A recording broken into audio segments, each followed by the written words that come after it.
In your research, what percentage of Americans are mineral deficient? Like 97%. But minerals don't do their job unless they get inside your cells. So we cannot get enough minerals from the foods we eat. It's impossible. And this is why you'll see, 1,000 milligrams of magnesium in a capsule, but do you know how much you actually absorb and assimilate into your cell? 5%. Welcome to the Vitalist podcast, where healing meets wonder. This is your space to gain transformative knowledge, deepen your mind-body connection, and awaken your human spirit. If you're ready to connect with your innate potential, embrace life's challenges, and expand what you believe is possible, this is the place. Get ready to slow down, be moved, and live like a true vitalist.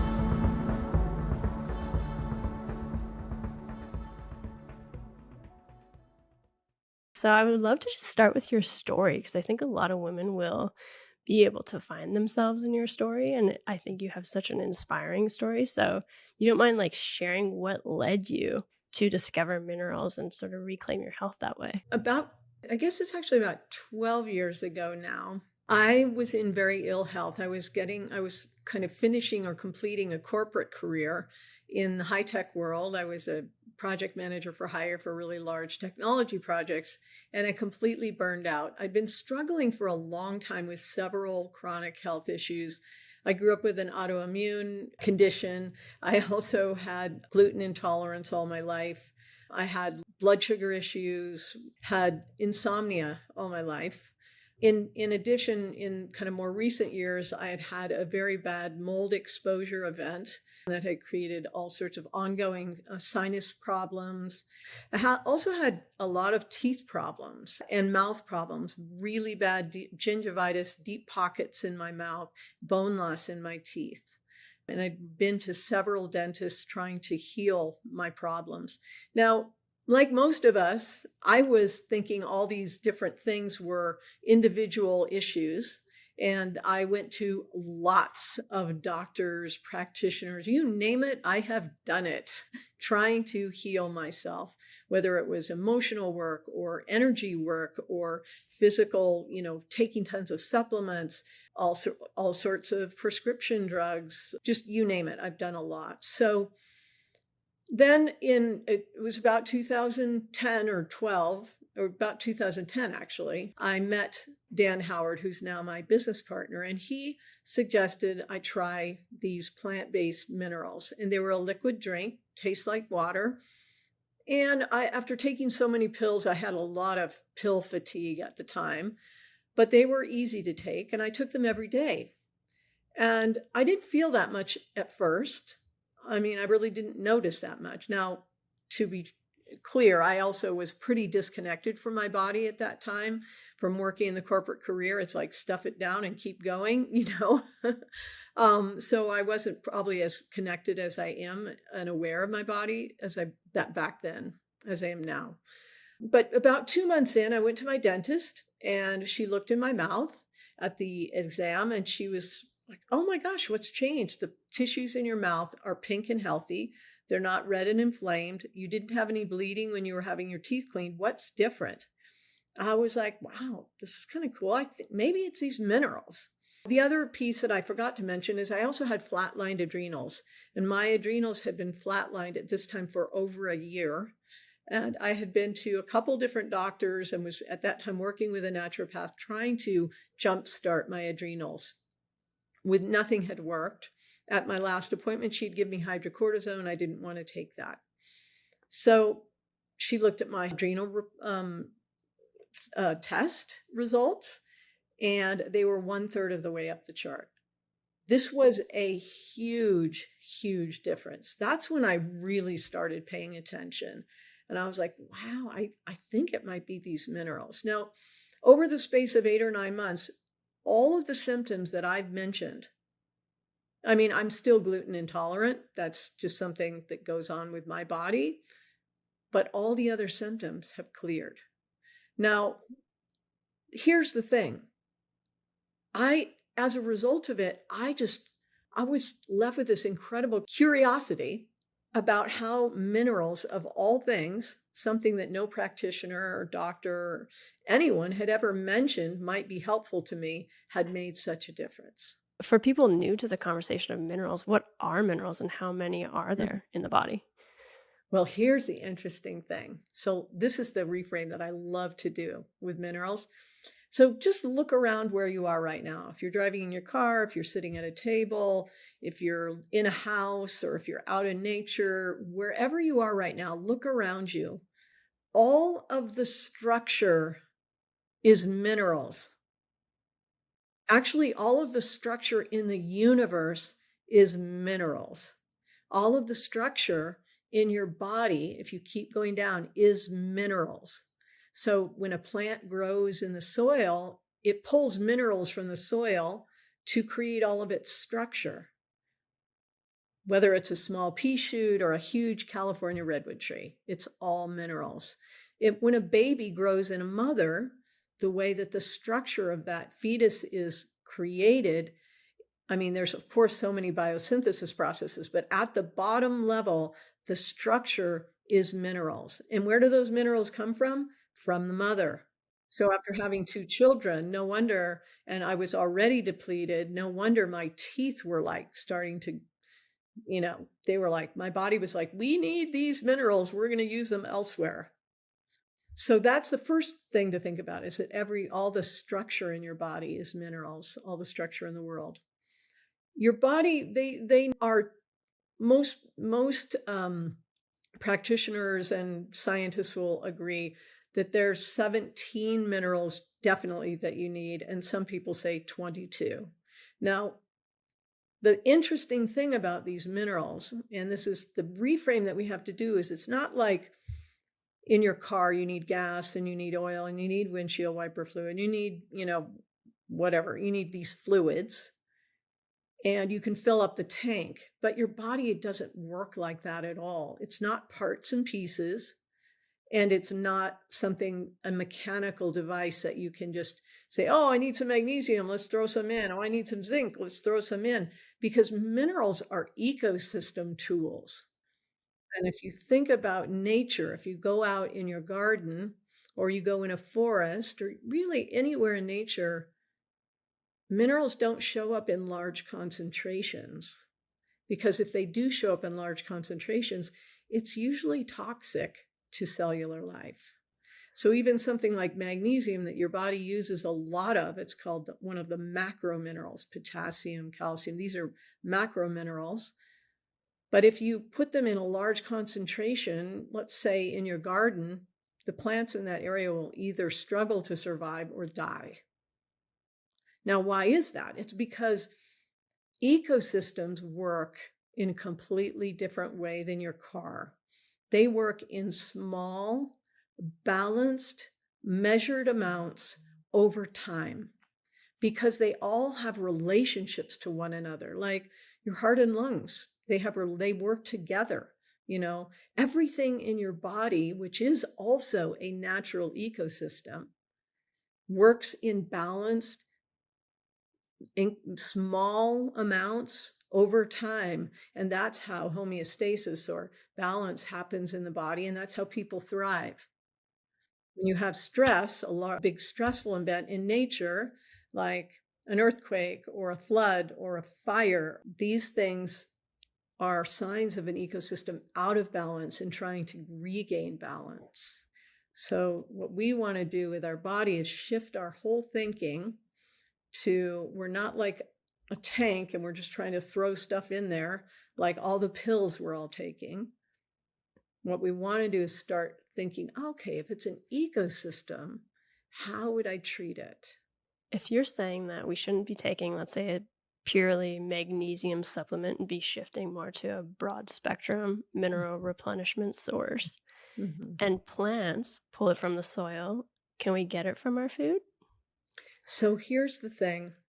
Historically, yes, animals got their minerals from the foods they ate, and the foods were often had dirt on them, and there weren't, pollutants like we have today available, like lead in the air and all that. So, well, there probably was, but much lower levels.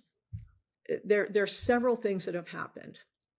The first is that we cultivate. So we grow plants in soil and we harvest them. We take them away, we store them, we eat them, we dispose of their waste far away from where they were grown. Now, think about a forest. The way a forest works, it's a natural ecosystem. The tree grows, the plants grow. At a certain point, they die. They fall, they decompose, and in that decomposition process, they deliver their nutrients back into the soil.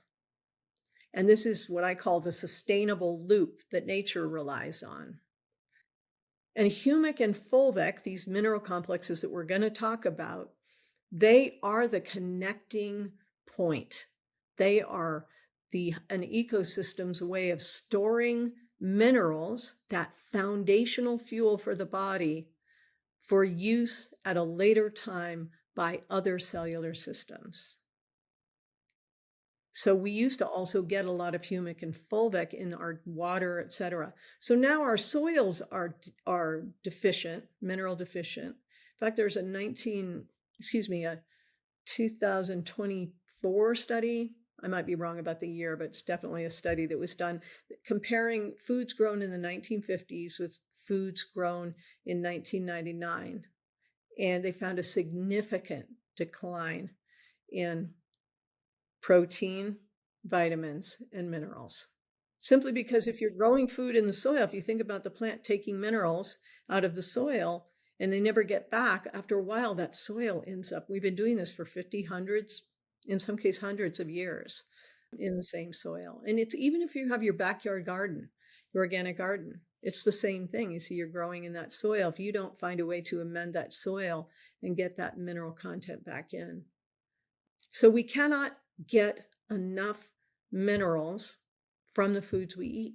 It's impossible. And our body doesn't make minerals, right? And the body doesn't make minerals. Exactly. So, and that's when we get into, well, why minerals? Why not vitamins?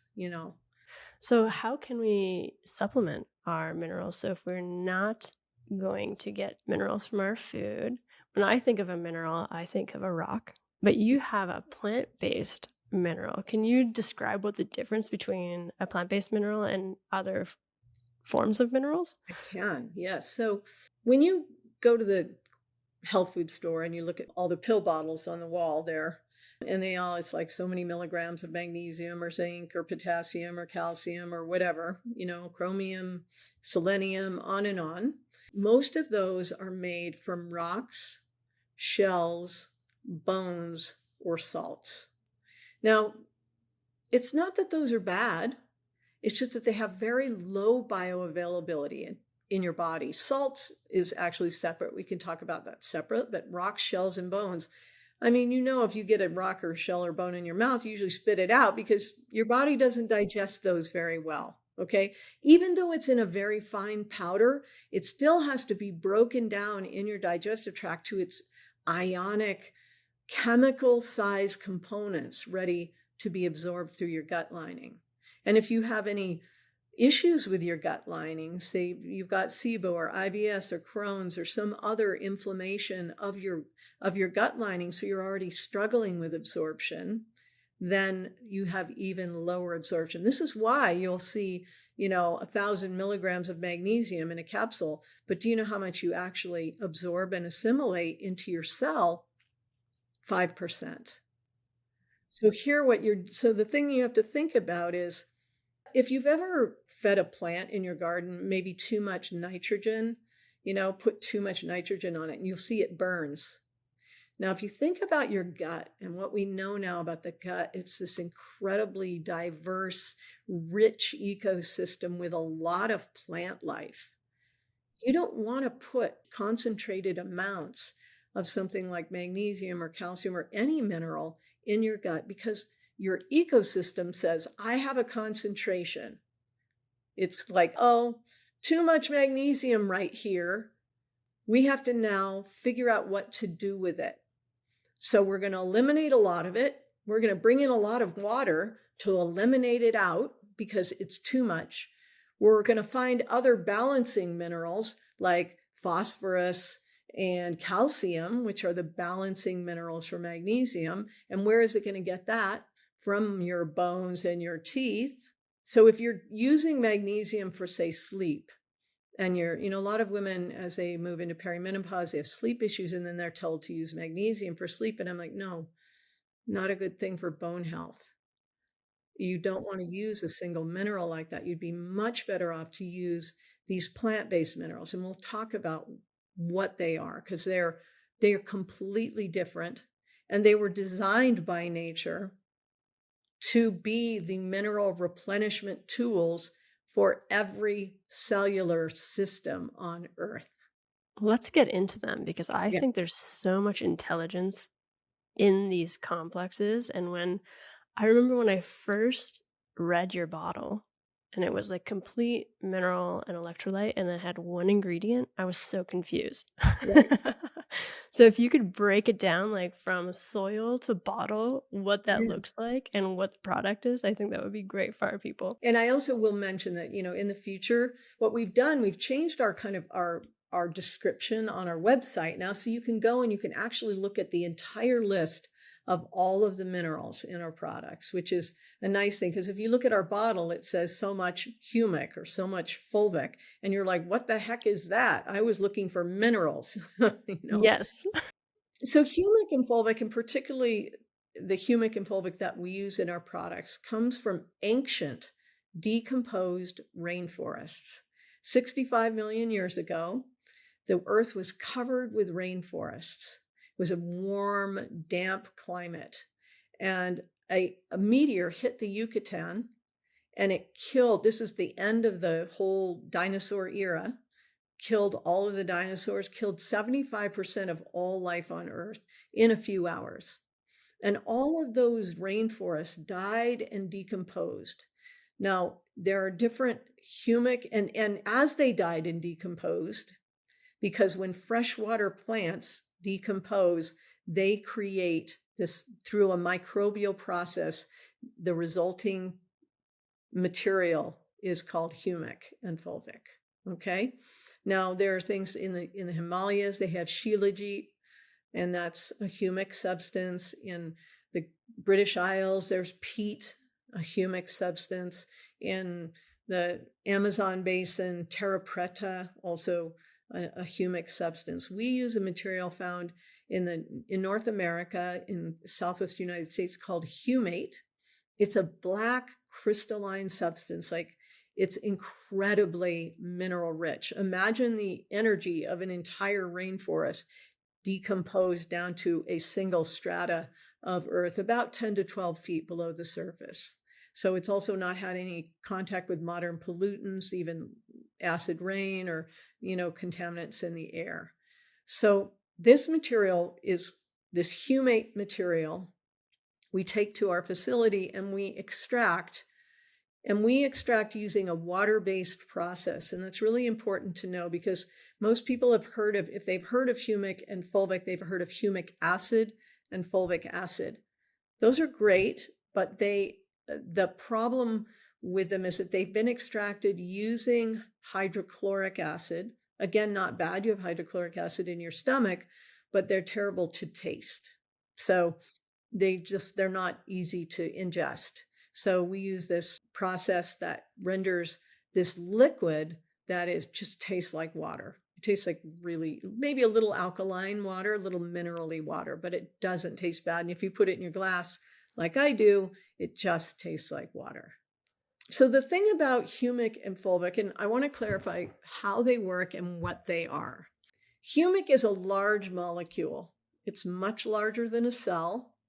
But it's highly absorbent through your lining of your gut because your body recognizes it as a beneficial substance. Why? Because it evolved right alongside cellular systems. I actually, from the research that I've done, I really see that humic is nature's solution for getting minerals and nutrients into cells. What it does is it hangs out in the bloodstream or in the aqueous solution where cells are. And when it touches a cell, it actually triggers the cell to open a channel. So what they say is it increases cell wall permeability. Now, this is the key thing people need to understand about, which most people have no idea about minerals. So you take all those pills and powders, and most of it goes through you. Maybe some of it gets into your bloodstream. But minerals don't do their job unless they get inside your cells, because that's where these little cool energy generating units called mitochondria exist, inside your cells. And they're the ones that use minerals and amino acids as these energy generating fuel. So the minerals don't just have to get in your mouth, they have to get in your mouth, through your stomach, into your digestive tract, through the lining of your gut, into your bloodstream, and ultimately into your cells. So these humic molecules, which have about 70 plus, they have like over 70 minerals associated with the molecule. And then they have this, it just hangs out in your bloodstream, and it then bumps up against the cell and opens up a channel. Now the fulvic molecule, which is very different, it's very, very small, much, much smaller than a cell. If a cell is the size of a beach ball, then the fulvic molecule is the size of a pinhead. It also carries with it 70 plus minerals. It's an extremely strong electrolyte molecule, but it has an ability that no other molecule on Earth has, which is that it can change its polarity.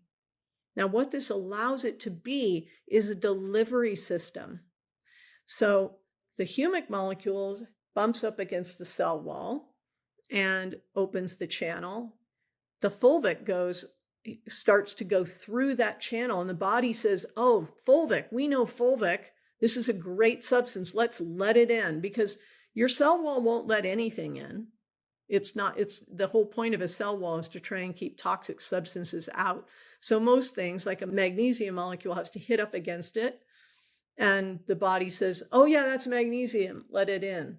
But in this case, the fulvic molecule can carry a whole bolus, amino acids, minerals, even vitamins, other nutrients into the cell. Then it changes its polarity. Once it's inside the cell, it changes its polarity, and those things drop off inside the cell where they're available to the mitochondria for energy generation. So this is literally a delivery system. Now the fulvic is in this opposite polarity. Now it travels around inside the cell, and it picks up biowaste, toxins, heavy metals, viral detritus, free radicals, and these things cling to it. Now the channel opens in the cell wall. Now it carries them out and back into the bloodstream. It changes its polarity again, and it drops those things in the bloodstream.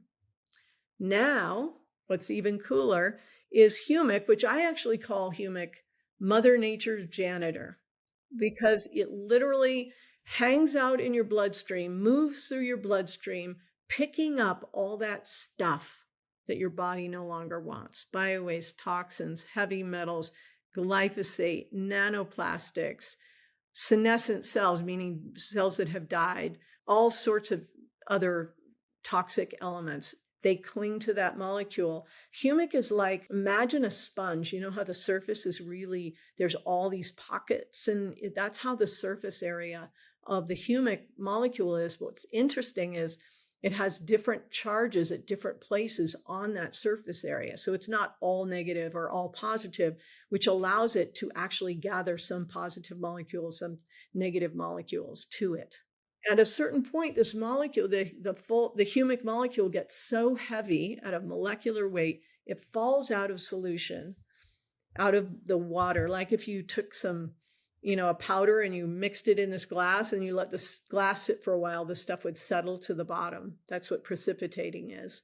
And it just falls out, and it'll leave your body through all of the elimination channels. And that's really important for detox, because we usually have to have certain channels open, the liver and the et cetera, the endocrine system, et cetera. So in this case, it will use your tears, your sweat, your snot, your saliva, your breath, just rubbing your hands together, sloughs off cells, bottoms of your feet, as well as your urine and feces. So you have to have the humic present to let the fulvic into the cell? No. So that's an interesting, so I did describe it that way. So the cool thing is your cells are constantly opening channels. I mean, that's what cells do. There's a whole very complex process for how this works. They're like these little gated channels, and nutrients and different elements can go through the cell wall. So the interesting thing is that any channel that opens in the cell wall, any channel at all, the fulvic will get a free pass through. And this is why I say it's like, this is a technology. Humic and fulvic represent a technology designed by nature, because if you think about a system that's designed where the mitochondria, the energy generating units, are inside the cells, and the things that fuel those mitochondria are the amino acids and minerals. The amino acids both come from outside the cell. Minerals completely come from away, but some amino acids are made in the body.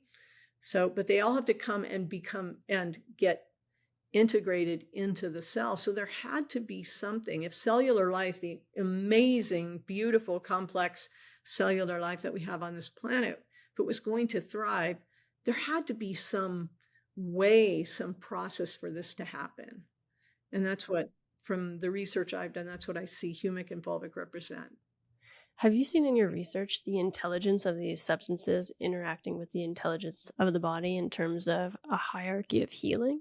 Like, will they be attracted to certain tissues that need those minerals more than other tissues? Well, yeah, so here's an interesting thing about humic in particular. So because the humic travels around and gathers up the waste, even if there's a concentration of, let's say, magnesium, if there's too much, it will start gathering that magnesium as well, but only until the point where it's back into its natural ratio. So we actually, a friend of mine, Kiran Krishnan, he's very knowledgeable about the gut microbiome, and he started microbiome labs, et cetera. He calls them effectors, which I think is a great word, because if you've ever heard of the word prebiotics, so prebiotics are elements that support the thriving of a full spectrum of biotics. And then there's postbiotics. So postbiotics are actually the result of microbial processes. So the interesting thing about humic and fulvic is they are both postbiotics, because that's how they're created, by the decomposition of freshwater plants that go through a microbial process that results in a postbiotic material called humate in this case. But they also, the humic and fulvic that are in that humate represent the prebiotic, the support for that full spectrum. Because think about all of the microbiome bacteria, beneficial bacteria that are in the gut, they also utilize minerals at a mitochondrial level. Is that a connection there between I think a lot of women experience bloating. Is that the connection there? So what I will say is, clearly bloating is a sign of an ecosystem out of balance. And I want to be really clear. We never say minerals heal anything. But what minerals do when they're provided in these natural balanced formulations, these meaning formulated by nature, then what happens is the ecosystem is supported. It's like as above, so below. So if you support at the foundational level with the proper balanced ratios of minerals, which provide the proper energetic components, fuel, now the body is able to do what it naturally can do, which is to regain and maintain homeostasis, that balance in the microbiome, and hence no bloating. In your research, what percentage of Americans are mineral deficient? Like 97%. Wow. 97% of Americans have only about 40% of the minerals in their body that they need for optimal function. So, and the other reason, not only because of the foods we're eating, but also because we're mostly drinking bottled and filtered water. And that has really exacerbated this, particularly in kids. So this is something I really like parents to think about, because, we're worried about the tap water, understandably. And so we get the reverse osmosis filter, we, buy bottled water, et cetera. And now what's happening is we're not getting those foundational minerals, and the kids end up with all sorts of, brain fog, struggling to get up in the morning, all sorts of problems, sports injuries, just tired, all sorts of problems associated with that. So how soon can parents start giving their kids fulvic and humic? Immediately. Oh, as a baby? So if you think about a mother growing a baby, and Mhm. now all of the minerals that came from her body that go into the baby. So now she gives birth. First thing she needs to do, the first thing is to replenish the minerals in her own body. That will increase milk production because now the body has what it needs to do that biosynthesis process to make the milk. And then as soon as that baby is drinking water, you can absolutely use the minerals. Absolutely. We have many, many parents and mothers who do that. What's the dosage? Is there certain dosages based on weight? Can you like overdo it with your minerals? Yeah, so first of all, we never use the word dosage particularly because these are not medicines. This is foundational support. And I want to give the context because it helps people. I want to empower people. So when you use the word dosage, it means, oh my gosh, if I use more than this, maybe so many milligrams per day or whatever it is, I will overdo it. And that's true when you're using a concentrated substance. But these are not concentrations.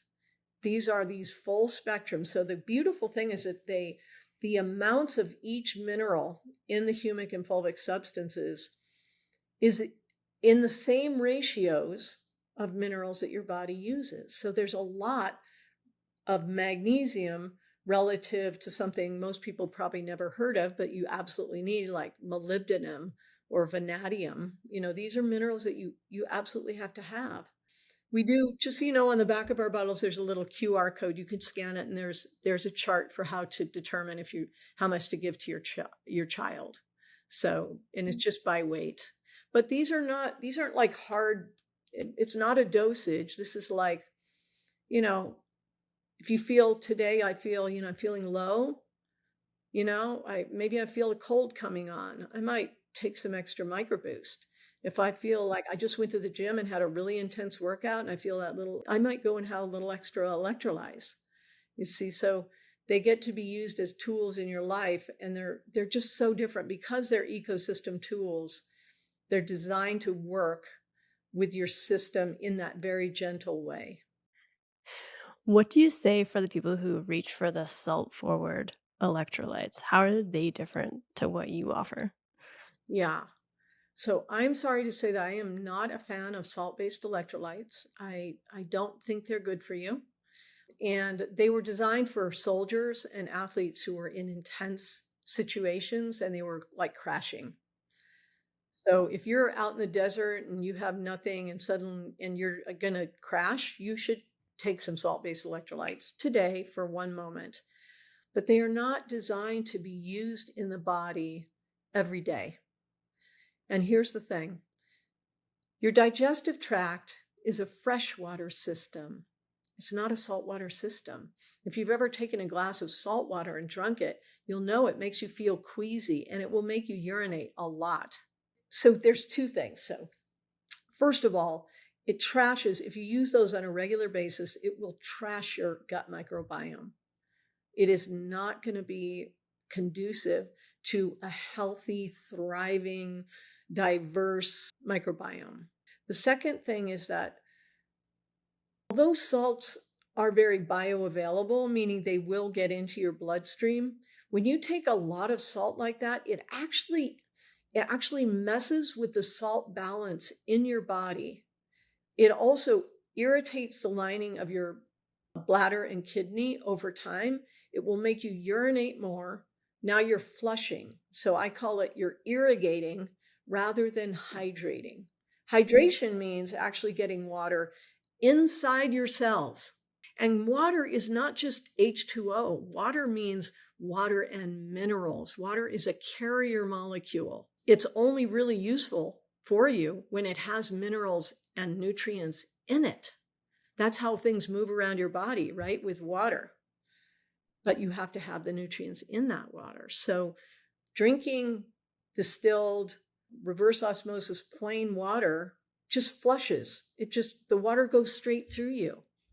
But when you drink water that's got minerals, like when I pour my minerals into my water, now this water actually hydrates me. I can drink much less of this because it actually gets integrated into my cells. The salts actually create concentrations. Your body has to eliminate all that excess. You start urinating more. It screws up your gut microbiome balance. And over time, you will feel more dehydrated, more depleted, and you'll have frequent urination. What do you think about overhydration? So the people who carry those huge water bottles around. So what I want to tell them is they're flushing their system. They're flushing minerals out of their system, especially because a lot of that water they'll take it's like filtered water. So think of a field, if you've ever seen any pictures of field, the water just flowing off instead of going into the soil. Or take a dry house plant. If you have a really dry house plant, you pour water in it, the water goes straight through. It doesn't absorb in. So that's what happens when they're thinking they're doing such a great thing for them by drinking all this water. And it's the quality of the water.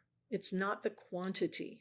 Are there any other really common, well-intentioned health habits that you see people doing that are causing this flushing of minerals? I spent a lot of time in health food store aisles where all the minerals are, because I would just ask people, they'd have a cart and they'd have several bottles and they'd be picking up each bottle and looking and like, oh, maybe I need magnesium citrate. No, I need magnesium gluconate. No, I need whatever. And I'd ask them, how do they know what they need? And how long have they been taking it? And what were they purchasing? And, people are like, oh, my mom told me I should get zinc for my immune system. And my brother told me I should be taking electrolytes or magnesium because I'm not sleeping well. And on it, all these different things. And what people don't understand about minerals in particular is that minerals don't work alone. There is not a single mineral that works alone. One single mineral could have relationships with one to 10 other minerals. And they work in balance. They have to be, for them to actually have their positive effect in your ecosystem, they need to be balanced. So when you try to fulfill all your mineral needs the way you would your car, it just doesn't work like that. And if you put it in, 90% of it just goes straight out. Now, your urine is very expensive, but you don't feel any better because most of these pills and powders have very, very low bioavailability. And they're just creating concentrations, which is actually creating more work for your body. I think everyone is into this tracking thing. Everyone's wearing Oura rings, Apple watches. How do you track minerals, or do you recommend that? It's interesting. So when I first started learning about minerals, and I was so into them, and I was like, I'm going to learn every mineral the body needs and how much I should need every day. And I was really into trying to control and learn. And I was like, my intellect. And what I recognized over time when I really got into it, and I started looking at, there are these mineral wheels that show all the relationships between the beneficial minerals and electrolytes. And then there's another wheel that shows the antagonistic relationships between heavy metals and those beneficial minerals. And then there's another one that's even more involved. And what I realize is that there is no one on earth, I don't care how smart you are, if you use ChatGPT or amazing AI, you're not going to be able to determine what minerals you need today, or I need today, or somebody else. Now, we know we have these recommended daily allowances, and they're in the supplement facts panel on the back of bottles of pills and food, right? And the problem with them is they were designed in a lab. And they had nothing to do with you. I mean, let's say, I'm a menopausal woman or a perimenopausal woman or a pregnant woman or a pubescent young woman or a pubescent young boy or a 70-year-old man or a triathlete or it's like everyone. And then there's the genetic differences. the way we process things, if you have methylation issues or, all of these kinds of things, your detox pathways, and then there's epigenetics, how things actually show up in your life, in your body. And then there's diet and there's lifestyle. There's so many things that affect these foundational requirements in your body. So there really is no way. It's great if, let's say, you really want to know where you're deficient. It's a great idea. And I would suggest you find somebody who uses something called an oligoscan. The oligoscan uses spectrophotometry. They shine a light into 4 places on your palm, and it's going to take that data back. It's used in material sciences. It's very stable science. It's going to tell you how much of each beneficial mineral, electrolyte, and vitamin you have intercellularly. Like that means what your body is actually uptaking. If someone tells you they're going to give you a mineral test by taking your blood, you're like, okay, they're only going to tell you what you ate and actually got absorbed over the last 72 hours. It's not helpful because, again, minerals have to get in the cells. So you want to know how much is getting in there. The Ligascan does that. There's practitioners all around. And it's nice to know. It's certainly nice to know, but it's not going to help you know what to take. And that's the problem. So let's say you're low in magnesium. This happens a lot. People come to one of our shows, and we often have somebody doing an oligoscan, and they'll take a thing, and they'll be low in magnesium. Guess what? They take magnesium every day. So what that's now telling us is they're actually low in magnesium for some other reason. Maybe they have a parasite that's actually metabolizing that magnesium before it ever gets absorbed. Or maybe they have a heavy metal, and it might show up that they have a heavy metal that also takes the same receptor site as magnesium, so that the receptor sites are filled with the heavy metal they need to first remove. So do you see? It's very complex. But here's the cool thing. Sounds very complex, right? But guess what? Nature already solved the problem. This is the cool thing. So the humic in my glass is like having a natural, gentle detoxification agent that works all day, every day, 24/7, gathering and taking out all the stuff. So guess what? I don't get sick anymore because my system is so fully loaded and fully supported that it can react and remove and clear up whatever needs clearing. Because nature knows what it's doing. It's the complexity of nature, and even the humic and fulvic and how it works. It's beyond our technology, actually. I want to speak to the women that might be listening to this. What are some common things that they might be experiencing in their body that they might be thinking is, just a normal sign of aging, that's actually a mineral deficiency? Yeah, so I do this fun thing when I do a talk, and I have everybody in the audience raise both arms above their head, and then I ask these questions, and you can lower an arm if it's true, and I get about 3 questions in, and half the room is, so the first is, do you have brain fog? That feeling you can't get your thoughts together or struggle with decisions. Brain fog is absolute sign of mineral deficiency. And why is that? Because in a single neuron in your brain, you could have in a single one up to 2 million mitochondria. So when you're mineral depleted, the first thing that gets hit is your ability to think and do cognitive action. The next one is, do you have any kind of cramping? And that could be hand cramps, foot cramps, leg cramps at night, menstrual cramping. All of this kind of cramping is mineral deficiency. So when a cell in a local area doesn't have the minerals available to generate enough energy, enough fuel to generate enough energy, it can't release the muscle. It doesn't have enough energy to release the muscle. And so it stays cramped. The next one is sleep issues. So most people think of sleep, they don't think of sleep as a mineral deficiency, but The thing is, when your cells, all of like, you've got about 37 to 150 trillion cells in your body. And when your cells don't have everything that they need to do to do all of their actions, to fulfill their intended purpose, the nervous system winds up. Literally, like, how do you feel when you're hungry?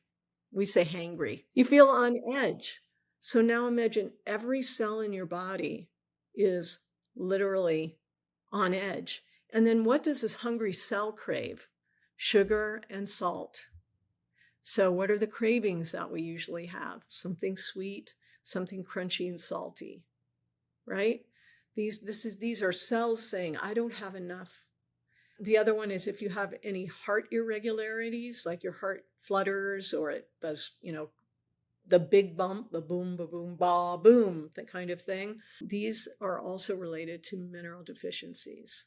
Those are some of the main ones. Then bloating, again, I'm going to say, if you think about your body and you think of the chronic symptoms that women generally have, bloating or issues with weight, holding water, not the water just sticks in their body, that kind of thing. These are all ecosystem imbalance issues. So if you want to support your ecosystem so that it can do what it naturally can do to regain balance, you have to support it at that foundational level, which is with minerals. Yeah. Is there anything that would get in the way of you absorbing the minerals? There are, but here's the cool thing. Our electrolyzed product, which is this Fulvic. Okay, remember I talked about how small the Fulvic molecule is? Much smaller than a cell. And this is an ionic mineral. So what it means is it's already at its chemical component size, ready for absorption. Doesn't require any digestion. So even if your gut's messed up, you've got SIBO, IBS, Crohn's, you've got all sorts of inflammation issues in your gut, which are affecting absorption of nutrients from the foods you eat, this doesn't require any digestion. In fact, it starts absorbing through the lining of your mouth, your throat, your esophagus. The molecule is so small. In fact, you can spray it on.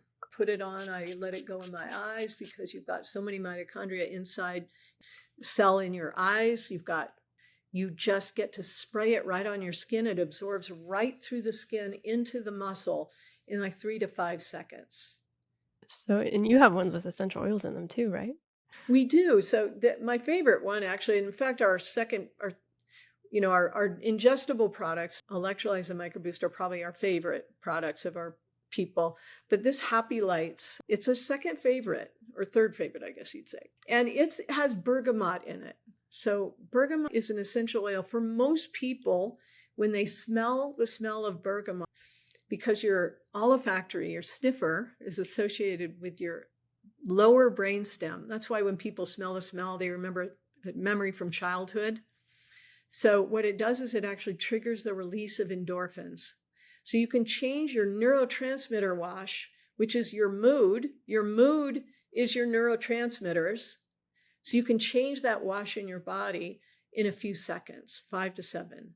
So if you have anxiety, depression, chronic fatigue, some of these things that really affect like that feeling of heaviness or else intense panic or anxiety, and you can feel it coming up, this can shift that within a few seconds. Beautiful. Yeah, I feel like nature always works in such a subtle way, and it's about the process, but it's really about the unfolding instead of it just being an instant result. Do you find that that's with your electrolytes and microboost too? Is you need to kind of commit for a month? When you take our 2 bottles, actually a 2-month supply. And, what we actually say when you're using ecosystem tools, it's different than taking something that's going to have an effect in 20 minutes. Okay. This is not that kind of tool. This is something that, because you're supporting from underneath, it's sort of like the tide coming in. The tide comes in and then all the boats go off the sand. At some point, they all lift off and they're all floating. So it's more like that kind of experience. We actually say for the best result, 6 months. You will definitely feel something. You might feel an energy shift within a week, like afternoon energy crash or the craving sugar, you might go, oh, wow, interesting. I went through the day. I didn't even crave anything. Wow, that's interesting. And does the body store minerals, or do you have to be taking these every day? You do have to take them every day. However, the body does store minerals, particularly like in, the thyroid, the adrenals, because those glands use a lot of minerals. So, but you do need to take these every day. It's not something like if you stop taking them for a week, you'll be like, wow, dang, I feel it, you know.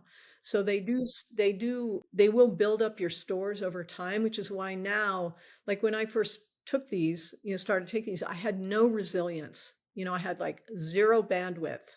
Okay. My thing would be glitching all the time. I would get sick like that easily. So many problems.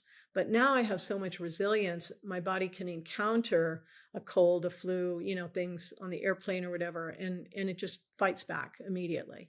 If BEAM did not exist, how would you replenish the ecosystem in your body? If BEAM did not exist, I would probably recommend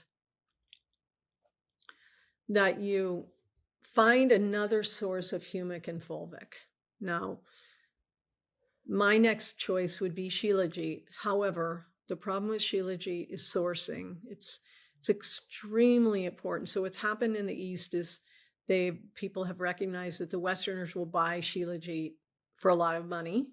And so they'll take a little bit of shilajit, mix it with something else, and then you think it's pure shilajit, but it's just like not. One of the challenges with using shilajit, and this actually we should mention this, is the two molecules, humic and fulvic, they have different effects in the body. The humic actually removes things from your body that are no longer wanted. And because it's doing that, it can create in some people, such as me, a detox response. So people who've had mold exposure, autoimmune, people who've had Lyme's disease, long COVID, their systems are very, very sensitive to detox. So if you are one of those people, the beautiful thing about taking a liquid is that you can just start with a very small amount and slowly amounts over time so that your ecosystem can respond. It's like I was saying to Keiko this morning, it's like an internal grounding. So, and, just because you said that, I'll tell you that, some point the minerals kind of talked to me and they said, we just have to get more Mother Earth into humans. Because if we can get more earth into minerals, which is the earth, into humans, they'll start to resonate again with the earth and take care of it better. So that's our mission. Get minerals into as many people as we can. Well, we plan to share this with as many people as we can. Thank you guys so much. It's been absolutely a pleasure. If you like this episode, share it with a friend. For more conversations filled with awe and wonder, be sure to subscribe to the Vitalist podcasts. Till next time.